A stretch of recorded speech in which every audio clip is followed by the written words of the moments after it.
और गाड़ी के अंदर इशू ये आ रहा है, एक तो इसके अंदर जनरल ट्यूनिंग है, जो इस पर टाइम की जनरल ट्यूनिंग होती है। हमारे तायर भाई हैं, पुराने कस्टमर हैं। और इसका ट्रांसमिशन ऑयल है, गाड़ी तकरीबन 50-52 हज़ार किलोमीटर चल चुकी है। ट्रांसमिशन ऑयल इसका चेंज करना है, ब्रेक सर्विस करना है इंशाल्लाह।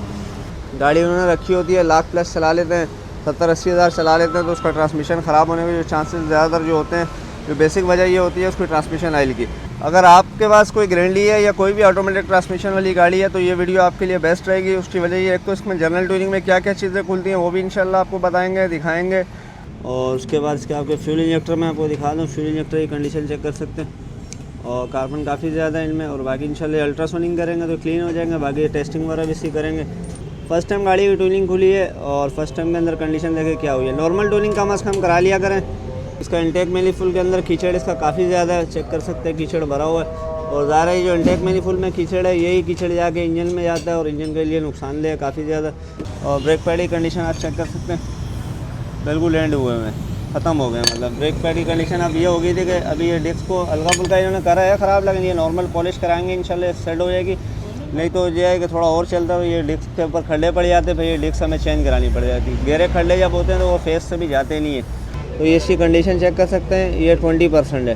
20% ये इसलिए बता रहा है क्योंकि गाड़ी 52 हज़ार किलोमीटर चल चुकी है। 50 हज़ार किलोमीटर की रनिंग इसकी ओरिजिनल होती है, ओरिजिनल ऑयल की, क्योंकि इसमें डलता भी ओरिजिनल टोयोटा वाला ही है। और फ्यूल इंजेक्टर की कंडीशन चेक कर लें, ये भी बिल्कुल क्लीन हो गया। विटेक सेंसर हो गया। थ्रोटल बॉडी की कंडीशन चेक कर लें, माशाल्लाह बिल्कुल साफ़ सुथरा हो गया। बाकी माज एयर फ्लो, फ्यूल फिल्टर वगैरह। और इसका इंजन ऑयल आ गया 530।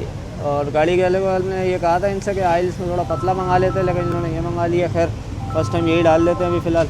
और ये ट्रांसमिशन ऑयल आ गया। एयर फ़िल्टर इसका ये ओरिजिनल है और ओरिजिनल फ़िल्टर की कीमत इस टाइम में तकरीबन 4400 4300 मुख्तलिफ रेट है, मतलब ये 4000 प्लस में चल रहे हैं। ये इसका फ़ैन बेल्ट है, फ़ैन बेल्ट भी हम इसका चेंज कर रहे हैं। और काम इसके अंदर हमने जो करा है, एक तो इसके जनरल ट्यूनिंग करी है, इसका इंजन ऑयल चेंज करा है, इसका oil filter, air filter, AC filter हो गया, ट्रांसमिशन ऑयल हमने चेंज करा है, इसका ब्रेक पैड चेंज करे हैं, डिस्क से इसकी फेस कराई हैं।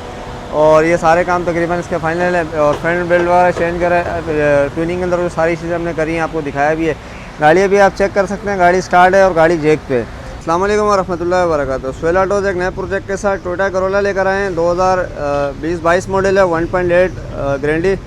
और गाड़ी के अंदर इशू ये आ रहा है, एक तो इसके अंदर जनरल ट्यूनिंग है, जो इस पर टाइम की जनरल ट्यूनिंग होती है। हमारे तायर भाई हैं, पुराने कस्टमर हैं। और इसका ट्रांसमिशन ऑयल है, गाड़ी तकरीबन 50-52 हज़ार किलोमीटर चल चुकी है। ट्रांसमिशन ऑयल इसका चेंज करना है, ब्रेक सर्विस करना है इंशाल्लाह। और फ़ैन बेल्ट इसका चेक करना है, जैसे जनरेटर का बेल्ट है, जो इसकी मतलब रिक्वायर होती हैं सारी चीज़ें। ब्रेक ऑयल हो गया, ब्रेक ऑयल की कंडीशन क्या है, एक्सपायर तो नहीं है, वो चीज़ें भी इंशाल्लाह इसकी चेक करनी है। ट्रांसमिशन ऑयल मेन चीज़ है, अक्सर कस्टमर को आइडिया नहीं हो रहा होता। गाड़ी उन्होंने रखी होती है, लाख प्लस चला लेते हैं, 70-80 हज़ार चला लेते हैं, तो उसका ट्रांसमिशन ख़राब होने के जो चांसेस ज़्यादातर जो होते हैं, जो बेसिक वजह ये होती है उसकी ट्रांसमिशन ऑयल की। ट्रांसमिशन ऑयल भी इंशाल्लाह आपको चेक कराएंगे और मीटर पे चेक कराएंगे कि इसका ट्रांसमिशन ऑयल किस कंडीशन में निकला है और नया ऑयल जो डालेंगे वो किस कंडीशन में होता है, मीटर क्या बता रहा है नए वाले का और पुराने वाले का। गाड़ी अभी चली है टोटल 52 हज़ार किलोमीटर। अगर आपके पास कोई ग्रैंडी है या कोई भी ऑटोमेटिक ट्रांसमिशन वाली गाड़ी है तो ये वीडियो आपके लिए बेस्ट रहेगी। उसकी वजह ये, एक तो इसमें जनरल ट्यूनिंग में क्या क्या चीज़ें खुलती हैं वो भी इंशाल्लाह आपको बताएंगे, दिखाएंगे।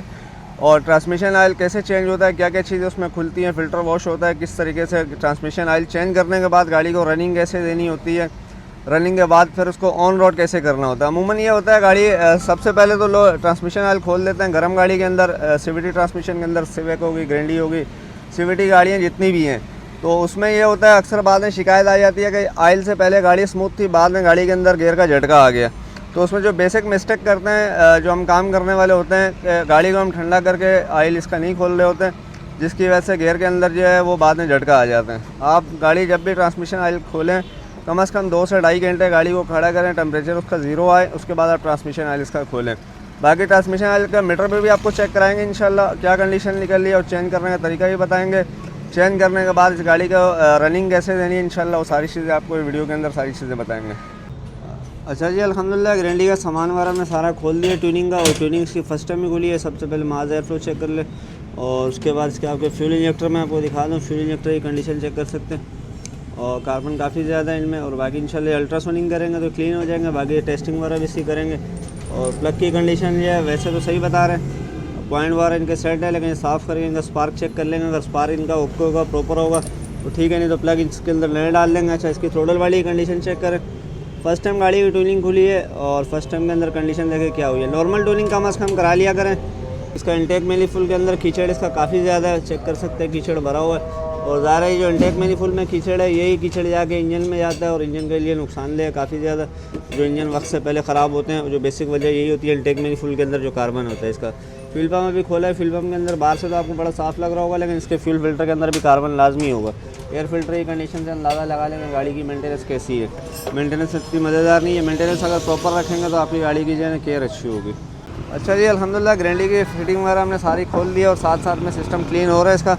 और ब्रेक भी हमने इसके चारों खोल दिए क्योंकि ब्रेक पैड इसके कमज़ोर हैं। फर्स्ट टाइम ब्रेक पैड भी इससे खुले हैं और ब्रेक पैड की कंडीशन आप चेक कर सकते हैं, बिल्कुल एंड हुए हैं, ख़त्म हो गए। मतलब ब्रेक पैड की कंडीशन अब ये हो गई थी कि अभी ये डिस्क को हल्का फुल्का इन्होंने करा है ख़राब, लेकिन ये नॉर्मल पॉलिश कराएंगे इंशाल्लाह सेट हो जाएगी। नहीं तो ये है कि थोड़ा और चलता है ये डिस्क के ऊपर खड्डे पड़ जाते, फिर ये डिस्क हमें चेंज करानी पड़ जाती है। गहरे खड्डे जब होते हैं तो वो फेस से भी जाते नहीं है। बहरहाल ये करेंगे। दूसरा बाकी इसका जो सिस्टम ट्यूनिंग है, ये मैनिफुल वगैरह क्लीन हो रहा है, फ्यूल फिल्टर वगैरह ये चेक कर सकते हैं। फ्यूल फिल्टर ही अच्छे से क्लीन कर रहे हैं। अच्छा, इसके अंदर फ्यूल इंजेक्टर हमने लगाए हुए हैं, फ्यूल इंजेक्टर टेस्टिंग पे लगाए हैं, ऑटो टेस्टिंग पे अल्ट्रासोनिक के बाद। और स्पार्क प्लग इसके हमने अभी 700 RPM पे रखे हैं और स्पार्क प्लग इसका सही नहीं है। ये जो अपना आपको नज़र आ रहा होगा ये 3 नंबर वाला प्लग है, ये काम छोड़ रहा है, ये प्रॉपर काम नहीं कर रहा। डिफरेंट RPM में हम चेक कर रहे हैं। आप इसका स्पार्क अगर आपको नज़र आ रहा हो, मैं क्लोज कर देता हूँ, आप चेक कर सकते हैं इसका स्पार्क प्रॉपर नहीं है, काम छोड़ रहे हैं। बाकियों के स्पार्क एक जैसे हैं और तीनों प्लगों के 4 नंबर वाला भी थोड़ा सा गड़बड़ कर रहा है। अब अगर मैं इसके RPM बढ़ाता हूँ तो उस पर थोड़ा सा ये भी 3000 RPM में थोड़ा बेहतर बता रहा है, लेकिन स्पार्क आप चेक कर सकते हैं, उसमें आपको गैप नज़र आ रहा होगा। ये भी इसके प्लग हम इसके चेंज करेंगे क्योंकि प्लग इससे सही नहीं है। और प्लग मेन चीज़ है गाड़ी के फ्यूल एवरेज का किरदार जो है असल वो प्लग के ही अंदर होता है। बाकी फ्यूल इंजेक्टर की टेस्टिंग चल रही है अभी तक, तो इसका बराबर चल रहे हैं सारे मामला। फ्यूल इंजेक्टर उम्मीद है कि यही लग जाएंगे इंशाल्लाह। बाकी ट्रांसमिशन ऑयल थोड़ी गाड़ी ठंडी होगी तो फिर खोलेंगे इंशाल्लाह। अच्छा, ये ट्रांसमिशन ऑयल खोला हुआ गारंटी का, चेक कर सकते हैं हमने। इसका चैम्बर और फिल्टर वगैरह वॉश करना है। बाकी ये इसका ट्रांसमिशन ऑयल हमने निकाल लिया है और मीटर लगा के जैसे मैंने आपको बताया था चेक कराऊंगा, तो ये इसकी कंडीशन चेक कर सकते हैं। ये 20% है। 20% ये इसलिए बता रहा है क्योंकि गाड़ी 52,000 किलोमीटर चल चुकी है। 50,000 किलोमीटर की रनिंग इसकी ओरिजिनल होती है, ओरिजिनल ऑयल की, क्योंकि इसमें डलता भी ओरिजिनल टोयोटा वाला ही है। तो ये 20% पे आगे चल के अब इसने ख़राब ही गेयर के लिए नुकसानदेह होना था। और बाकी इसकी जो हमने डिस्क हैं चारों डिस्क इसकी खोल दी है, ये भी इंशाल्लाह फेस कराएंगे। ब्रेक पैड इसके अंदर नए डालेंगे। पैड ये पीछे वाले भी हमने चेक करे, ये भी इसके जो है ना पैड इसके काफ़ी ज़्यादा कमज़ोर है, मतलब ख़त्म पे ही है। प्लग इसके हम नए डाल लें। बाकी इसका फ़िल्टर वगैरह ये इसका वॉश कर रहे हैं, ये फ़िल्टर वॉश करना ज़रूरी होता है। ये अब नए भी आ रहे हैं, खैर फ़िल्टर नए मिल जाते हैं, लेकिन ये कि 1-1.5 लीटर पेट्रोल पे ये वॉश हो जाता है क्लिक। बाकी इंटेक मैनिफुल की कंडीशन अल्हम्दुलिल्लाह बिल्कुल साफ़ सुथरी हो गई है, वो भी मैं आपको दिखा देता हूँ। ये इंटेक मैनिफुल चेक कर लें, बिल्कुल क्लीन हो गया अल्हम्दुलिल्लाह। और फ्यूल इंजेक्टर की कंडीशन चेक कर लें, ये भी बिल्कुल क्लीन हो गया। विटेक सेंसर हो गया, थ्रोटल बॉडी की कंडीशन चेक कर लें, माशाल्लाह बिल्कुल साफ़ सुथरा हो गया। बाकी माज एयर फ्लो, फ्यूल फिल्टर वगैरह चीज़ें हमने इसके पाइप वगैरह, पीसी वाल वगैरह, ऑक्सीजन, ये इसको पीसी वाल होता है, ये भी खोल के क्लीन कर दिया करें क्योंकि इससे भी काफ़ी ज़्यादा फ़र्क पड़ता है। इसमें जब कार्बन होता है तो इंजन ब्लो प्रॉपर नहीं होता, जिसकी वजह से जो आपकी पैकिंग लीक कर रही होती है, टेबल कवर की पैकिंग लीक कर जाती है, वो बेसिक पीसी वाल की वजह होती है। बाकी इससे कैटलिटिक सही है, ऑक्सीजन सेंसर वगैरह वॉश कर दिए। ये इंशाल्लाह ट्रांसमिशन ऑयल वगैरह फ़िल्टर वगैरह वॉश करके लगाएंगे। ट्रांसमिशन ऑयल नया डालेंगे, ब्रेक पैड भी नया डालना और इसका ब्रेक ऑयल भी चेंज करेंगे हम, क्योंकि जब ब्रेक ऑयल का काम ब्रेकों का चारों का हो रहा है तो ब्रेक ऑयल इसका लाजमी वो भी 20% या 30% पे होगा, वो भी आज के इसका चेंज कर रहे हैं। प्लग इसके कमज़ोर थे, प्लग भी इंशाल्लाह चेंज कर रहे हैं। अच्छा जी, करोला का बाकी सामान प्लग वगैरह तो हमने फिट कर दिए हैं और ये डिस्क वगैरह फेस करा ली, मैं सोचा आपको दिखा दूँ। और इसका इंजन ऑयल आ गया 530 और गाड़ी के वाले ने ये कहा था इनसे कि ऑयल इसमें थोड़ा पतला मंगा लेते, लेकिन इन्होंने ये मंगा लिया। खैर फर्स्ट टाइम यही डाल लेते हैं अभी फ़िलहाल। और ये ट्रांसमिशन ऑयल आ गया। एयर फ़िल्टर इसका ये ओरिजिनल है और ओरिजिनल फ़िल्टर की कीमत इस टाइम में तकरीबन 4,400 4,300 मुख्तलिफ रेट है, मतलब ये 4,000 प्लस में चल रहा है। ये इसका फ़ैन बेल्ट है, फ़ैन बेल्ट भी हम इसका चेंज कर रहे हैं। ऑयल फ़िल्टर है, जब आप ऑयल इस्तेमाल अच्छा कर रहे हो तो ऑयल फ़िल्टर कोशिश करें जापानी इस्तेमाल करें। थोड़ा महंगा होता है लेकिन यह कि आपके इंजन के लिए बेस्ट रहता है कि फालतू कचरा नहीं आने दे रहा होता। आगे प्लग हमने इसके अंदर ओरिजिनल ही डाले हैं, टोयोटा के जो इसके आते हैं अपना S16 नंबर के आते हैं, इसमें S20 भी आते हैं, S16 भी आते हैं।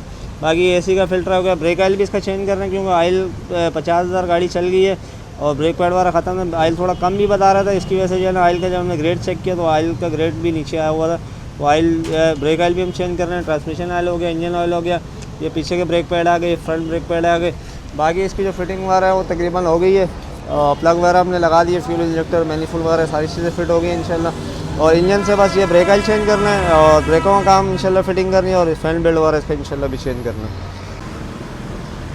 अच्छा जी, अल्हम्दुलिल्लाह ग्रैंडियला प्रोजेक्ट हमारा फाइनल हो गया और ट्यूनिंग वगैरह अल्हम्दुलिल्लाह कंप्लीट हो गई, गाड़ी स्टार्ट है। और इसका हमने फैन बेल्ट भी चेंज कर दिया क्योंकि 50,000 चल चुका था। तो कस्टमर का कहना ये था सोहेल भाई काम इसके अंदर कोई छोड़ना नहीं है। और काम इसके अंदर हमने जो करा है, एक तो इसके जनरल ट्यूनिंग करी है, इसका इंजन ऑयल चेंज करा है, इसका oil filter, air filter, AC filter हो गया, ट्रांसमिशन ऑयल हमने चेंज करा है, इसका ब्रेक पैड चेंज करे हैं, डिस्क से इसकी फेस कराई हैं और ये सारे काम तकरीबन इसके फाइनल है। और फैन बेल्ट वगैरह चेंज करा है, ट्यूनिंग के अंदर वो सारी चीज़ें हमने करी हैं, आपको दिखाया भी है। गाड़ी अभी आप चेक कर सकते हैं, गाड़ी स्टार्ट है और गाड़ी जेक पे। जो मैं आपको मेन चीज़ जो बता रहा था, गियर की जो मेन एहतियात होती है, आपने एक तो शुरू में गाड़ी ठंडी करके खोलना, उसके बाद आपने गाड़ी को रनिंग देनी है। रनिंग कुछ इस तरीके से देनी होती है जैसे ये गाड़ी अभी दोनों व्हील इसके उठे हुए हैं जेक पे और गाड़ी जो है ना अभी समझ लें चल रही है।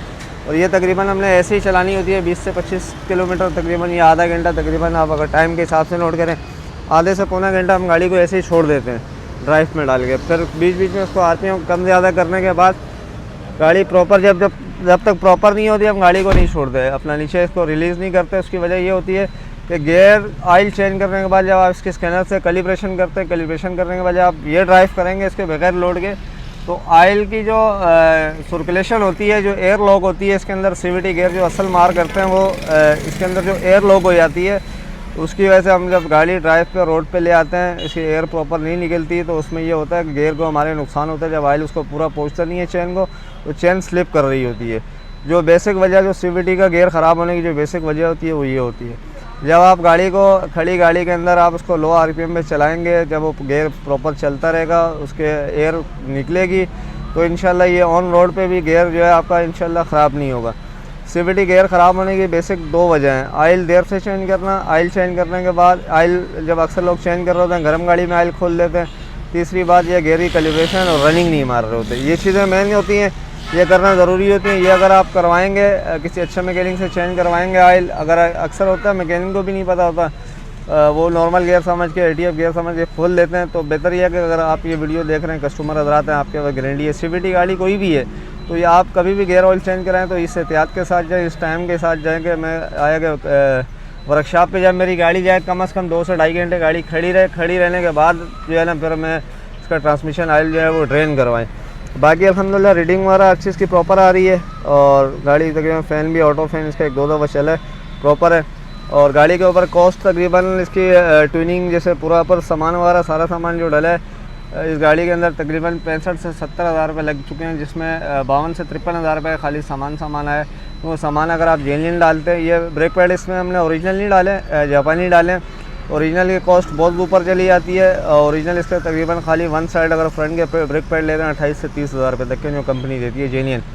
ये भी जापानी अच्छे चलते हैं, बेहतर हैं इंशाल्लाह। बाकी ये कि डिस्क वगैरह फेस करा दिए तो इंशाल्लाह उम्मीद है कि आराम से 30 से 35 हज़ार किलोमीटर इजीली निकाल लेंगे। इजाज़त दें, इंशाल्लाह फिर मिलेंगे नए प्रोजेक्ट के साथ। अस्सलाम वालेकुम व रहमतुल्लाहि व बरकातुहू।